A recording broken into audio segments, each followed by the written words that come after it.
Welcome to a week in the life of a British expat teacher also pursuing content creation. I have done this week in the life on a week where I have had a lot of events going on. Remembering to record this has been the hardest part. Without further ado, for me, most days are the same. Work starts at around 6:40, so I leave the house around 6:20, and I work close by, alhamdulillah, so that's a really good benefit. I usually eat a meal from Daicha during lunchtime around 11 am to break my fast, as I intermittent fast from 7 pm to 11 am.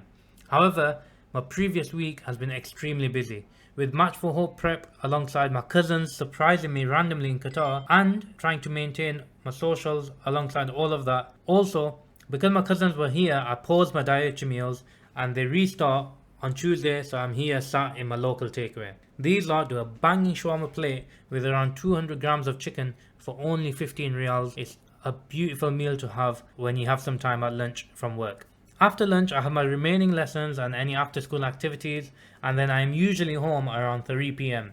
I will have my second meal when I get home. Sometimes if I'm not hungry, I will just load up on a pre-workout like an apple or banana and then go straight to the gym. If my wife comes with me, then we follow our strict push-pull leg program together. If she's not coming with me, then I would probably just do a run on the treadmill. We aim to go at least 4 times a week together, but sometimes it just gets so busy, especially when trying to do a full-time job and pursuing a second career of content creation.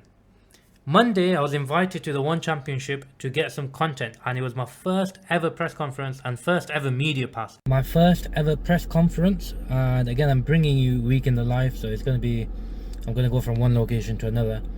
But I am tired. So this morning, obviously, I did a video. I'm absolutely shattered. And one thing about living in Qatar is that you get family over quite often, and I absolutely love having family over, no problems at all. But balancing full-time work, family, and then balancing social media content creation on the side is very tiring. But I'm really looking forward to my first ever press conference. It's for One Championship, so this was insane. I got to meet some awesome people, and it was a really good night. I am making progress slowly on the content creation side of things, alhamdulillah. So inshallah we will get there in due time. My main goal by week 39 is monetization, but let's see how close we get to that goal, inshallah. So I also went to see my cousins before they flew out, and then before that I also went to tennis with them and the One Championship event. Most of this week I was out of the house from 6 in the morning till like 10 pm, and to be honest, I was feeling shattered. Tennis was actually decent. I've never really watched tennis even on TV, but I'm absolutely loving all the events happening in Qatar right now, alhamdulillah. And then what happened was I fell ill, really ill. I was puking up, and 2 weeks of being extremely busy had caught up with me, and I was just finished. So I had to end this week in the life early because I felt really ill. I hope you enjoyed, and I hope you learned a bit more about what it's like to be a teacher in Qatar, but also be someone who's pursuing content creation. Life is very busy right now, and I'm hoping that by week 39 it'll be a lot easier to justify all this hard work.